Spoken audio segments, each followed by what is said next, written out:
The journey to remission continues tonight for our very own Cynthia Mulligan as she sets out to win the battle against breast cancer. She's dealing with losing her hair, but with a great support system, including the help of her two daughters, she's getting ready to kick cancer head on. I had my first chemo treatment 5 days ago. I know I'm going to start losing my hair within 3 weeks, maybe less.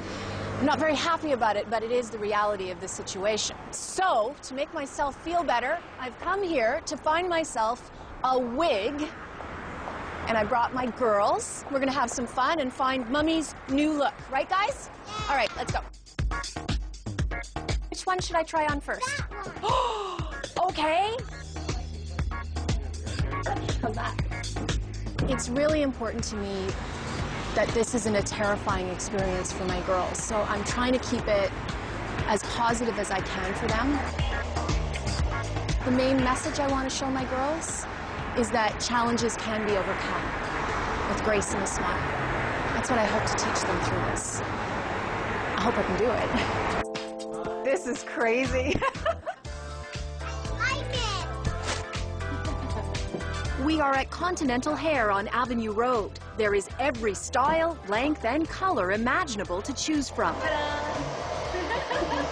Wigs can range from $500 for a synthetic one like this. You'd be able to have a nice, smart cut, layer it out a little bit. To $4,000 for a real hair one like this. I look like Cher. There you go.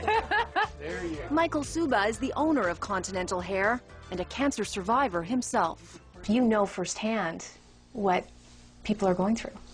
The fear and the confusion and the shock, yeah. And this isn't about vanity. It really isn't. I've thought a lot about it. What bothers women about losing their hair, what bothers me about losing my hair. And it goes much deeper than vanity. To me, this is a whole mental battle. And if you look sick and feel vulnerable, then you will. So I don't want to look vulnerable and feel sick.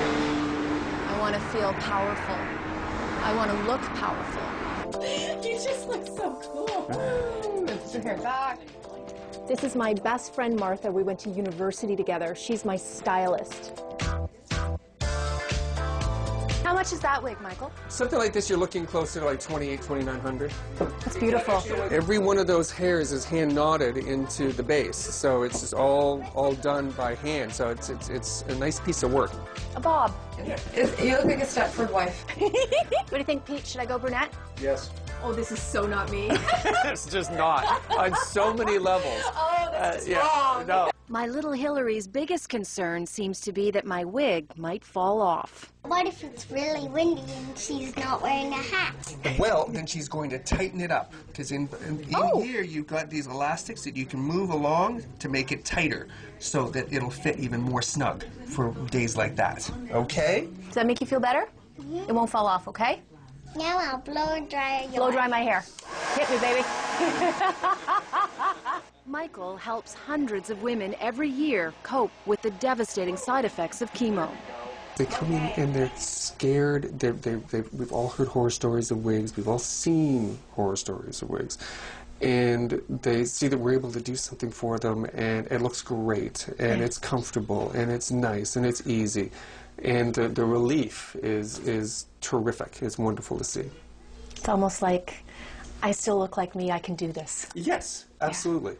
I've decided to go with something that is as close as possible to my hair. I still want to look like me. You've matched this to my real hair. Pretty Wow. closely, I might add. No kidding. What do you think? Cool. Do you like the color? Yeah. Should I go with this? Yeah. Yeah? Yeah. Love you. Now, my new wig needs a good trim to match my haircut. You have breast cancer now? Well, yeah. Is your hair gone? No, my hair's still underneath, but this is the wig I'm going to have. Is this your hair? Nope, this is all the wig. Do you like it? No, is this your bangs? Nope, it's all wig. Oh, I'm proud of this one. I know. It looks great. It's great. Thank you.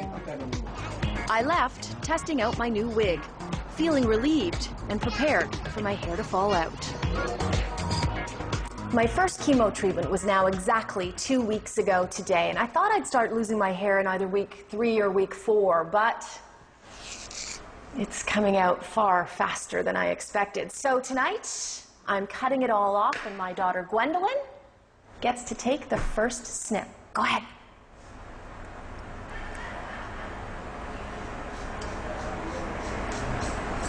Good job. Yeah. Now my hairdresser, Albert from Fiorio's in the Beach, went to work, first showing me what my hair can look like as it grows back after about 4 months.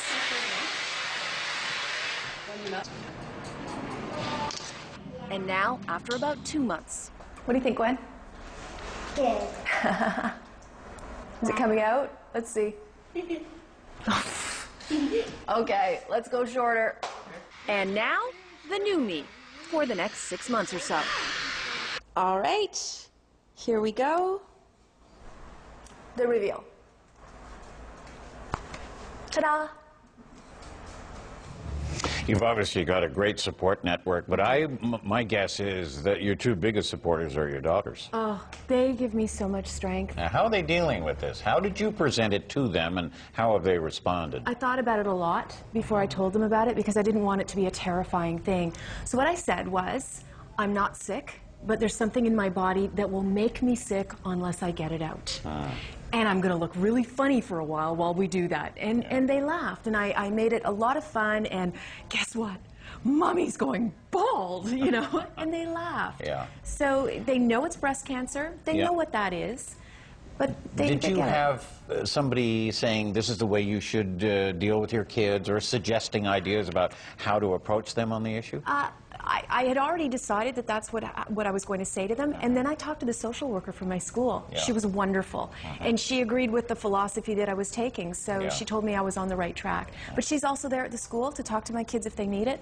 Big resource, great help. Hair looks great. You like?